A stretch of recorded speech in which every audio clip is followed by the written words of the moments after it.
Baik, auzubillah minasyaitonirrajim. Bismillahirrahmanirrahim. Assalamualaikum warahmatullahi taala wabarakatuh.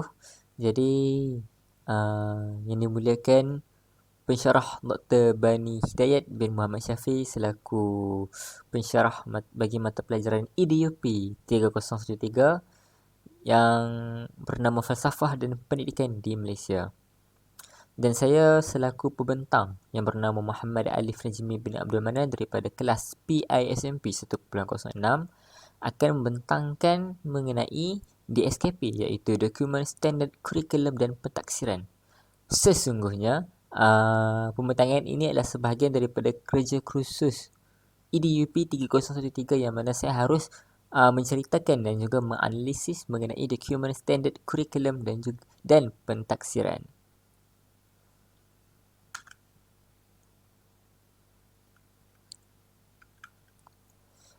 Jadi yang pertama sekali, apakah yang dimaksudkan dengan dokumen standard kurikulum dan pentaksiran, ataupun mudahnya apakah maksud DSKP. Jadi sebelum saya menerangkan mengenai DSKP, saya akan menerangkan mengenai kurikulum dan juga pentaksiran dahulu. Maksud kurikulum adalah kurikulum merupakan satu rancangan tindakan atau satu dokumen bertulis yang mengandungi strategi untuk mencapai matlamat yang dihajati. Maksudnya di sini kurikulum ni maksudnya seperti satu rancangan ataupun satu planning yang dilakukan oleh orang atas seperti KPM untuk menjadikan matlamat yang dihajati itu boleh tercapai. Contohnya setiap sekolah mempunyai matlamat yang dah dicapai oleh sekolah dan juga matlamat yang dikehendaki agar murid dapat mencapainya. Seterusnya adalah pentaksiran. Apakah yang dimaksudkan dengan pentaksiran? Pentaksiran ini adalah satu kaedah yang digunakan dalam proses pengajaran dan pembelajaran untuk menentukan objektif pembelajaran telah dicapai. Maksudnya di sini pentaksiran ini adalah untuk kita lihat sama ada apa yang guru telah ajar dan apa yang murid telah belajar, sama ada adakah pembelajaran itu dicapai. Pentaksiran ini kita selalu dapat lihat di mana? Kita selalu dapat lihat di dalam peperiksaan. Contohnya, peperiksaan pentaksiran akhir tahun 2020. Jadi maksud situ, peperiksaan pentaksiran maksudnya peperiksaan tersebut adalah supaya untuk melihat sama ada pelajar tersebut mencapai atau tidak pembelajaran yang telah disampaikan.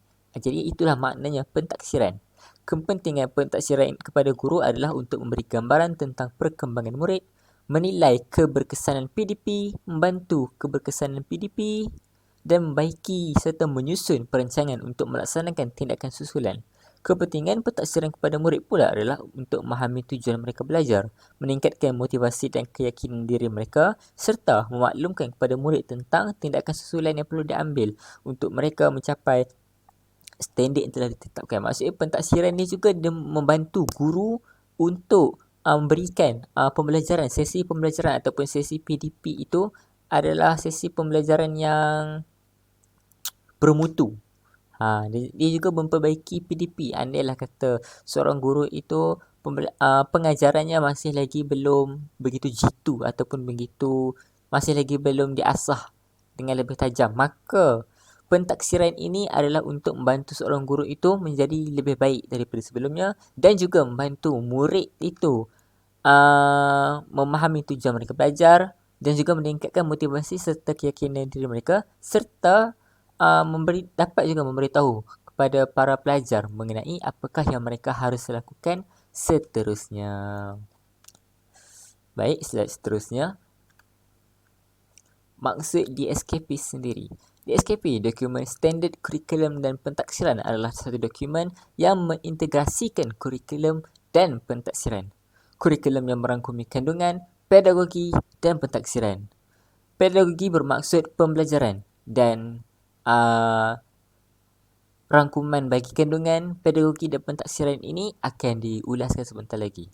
Seterusnya, DSKP membantu dan memudahkan guru melaksanakan pentaksiran dalam proses PDP. Ya, seperti mana saya telah beritahu tadi mengenai kurikulum dan juga pentaksiran. Pengumpulan DSKP Sekolah Rendah Negara Malaysia adalah berdasarkan 6 tunjang utama dalam KSSR mampu melahirkan individu yang seimbang berdaya saing signifikan dengan keperluan reka bentuk kurikulum masa kini. bertepatan dengan salah satu elemen falsafah pendidikan kebangsaan, iaitu melahirkan insan yang seimbang dan harmonis dalam aspek jasmani, emosi, rohani, intelek dan sosial, daripada kata-kata Mok Sun Sang pada tahun 2019. Akhir sekali, pengumbalan DSKP ini dilihat memenuhi reka bentuk kurikulum melalui pengumbalannya yang berdasarkan 6 tunjang utama yang mampu melahirkan individu seimbang dan berdaya saing seperti nama yang dihasratkan oleh falsafah pendidikan kebangsaan. Jadi, pengumbalan DSKP dalam negara Malaysia ini dapat memenuhi reka bentuk kurikulum lah. Maksudnya kurikulum ni dah ada dia punya planning dia. Maka DSKP ni juga macam melengkapkan lagi berdasarkan 6 tunjang utama yang terdapat dalam KSSR. Dan ianya sama juga seperti yang dihasratkan oleh FPK, Falsafah Pendidikan Kebangsaan. Seterusnya, seperti yang saya akan sebutkan, seperti yang saya sebutkan sebentar tadi, bahawa standard kandungan, standard pedagogi ataupun standard pembelajaran dan juga standard prestasi. Yang pertama sekali adalah standard kandungan.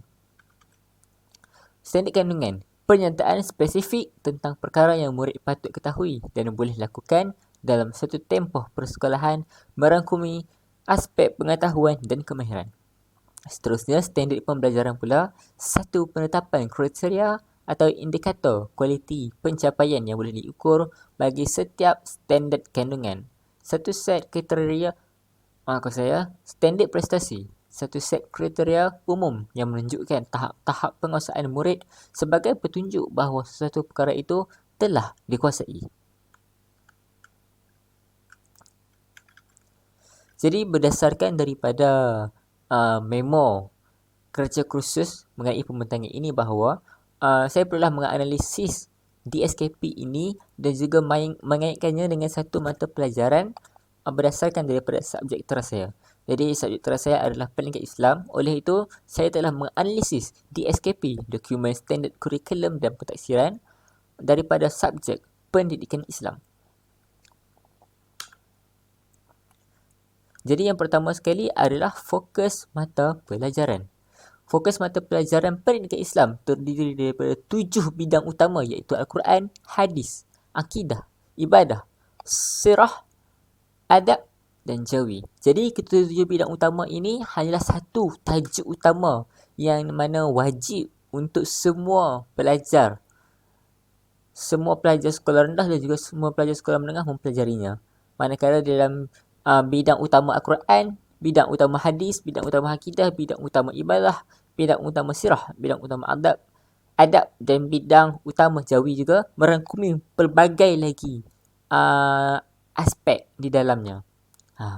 Pada akhir pengajaran dan pembelajaran, setiap bidang dalam pendidikan Islam sekolah rendah, murid akan dipastikan dapat mencapai beberapa standard penguasaan yang telah ditetapkan dalam kurikulum standard pendidikan sekolah rendah.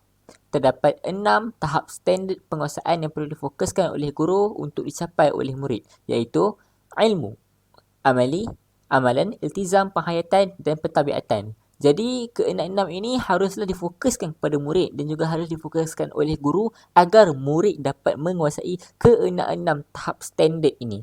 Jadi tahap penguasaan yang paling tinggi perlu dicapai setelah berlakunya interaksi antara guru dan murid adalah tahap pentadbiatan, iaitu murid berkebolehan merumuskan pengetahuan, mengaplikasikan kemahiran dan nilai daripada kandungan yang dipelajari dalam bentuk perubahan tingkah laku serta mempamerkan ciri-ciri kepimpinan sebagai seorang yang bertakwa dan boleh dicontohi atau boleh membimbing orang lain. Jadi fokus mata pelajaran di sini bukanlah saya terdiri daripada bidang utama yang terdapat di dalam buku teks ataupun dalam silibus. Akan tetapi murid juga perlulah murid juga perlulah menguasai mengenai ilmunya, iaitu ilmu dalam bidang yang dipelajari. Murid juga perlulah menguasai mengenai amali, seperti mana amali membaca Quran, amali beradab, amalan seperti bersolat, iltizam, penghayatan dan pentadbiatan ataupun perbuatan asas, perbuatan yang sering dilakukan.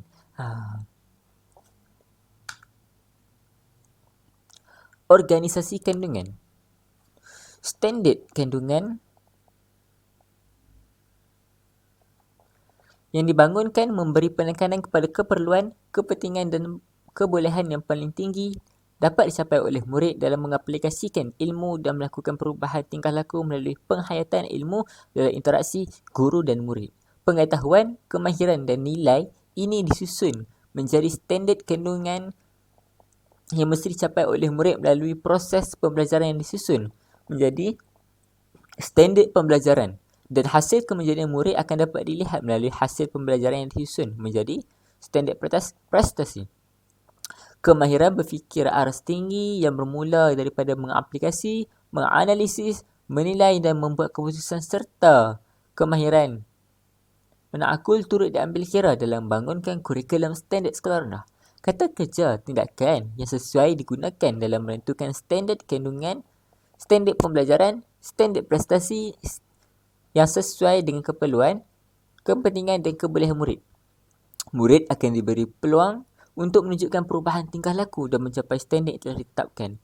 Kurikulum yang berasaskan standard amat menekankan kepada perkara yang murid patut ketahui dan boleh lakukan atau dapat ditunjukkan bagi menentukan perubahan tingkah laku dan kemenjadian murid.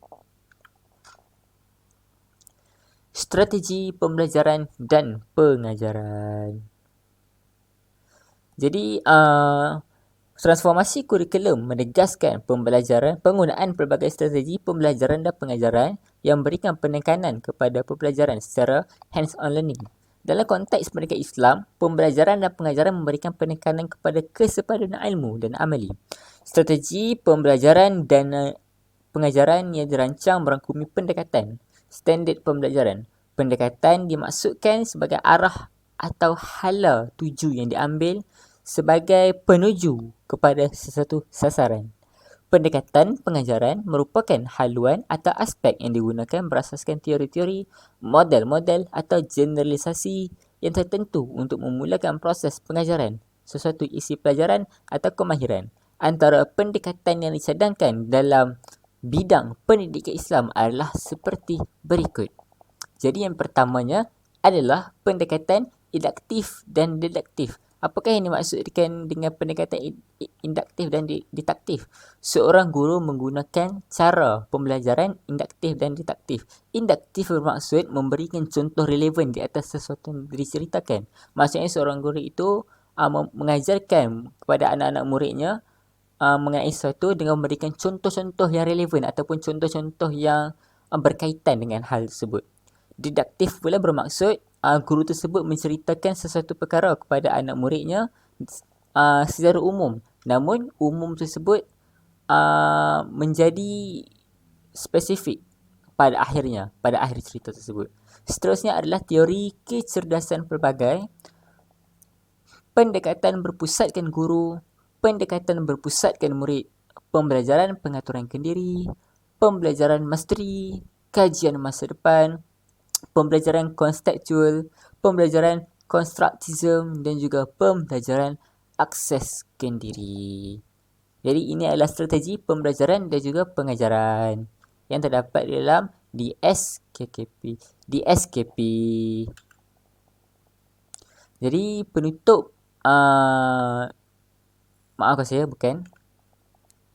antara strategi pembelajaran dan pengajaran juga adalah guru-guru juga menggunakan kaedah pengajaran ataupun beberapa langkah lain. Contohnya seperti kaedah pengajaran bertalaqi, bercerita, latih tubi, bermainkan peranan, berbincang ataupun bermain permainan, menyelesaikan masalah, tasmik, kuis, lakonan, soal jawab, projek, sumbang saran, lawatan, pembelajaran berasaskan projek dan juga pembelajaran inquiry. Jadi strategi pembelajaran dan pengajaran bukan sahaja berdasarkan daripada 10 hal yang disebutkan ini sahaja. Bahkan ada strategi lain yang boleh dikatakan sebagai strategi yang kreatif yang mungkin dapat lebih menarik perhatian kepada pelajar.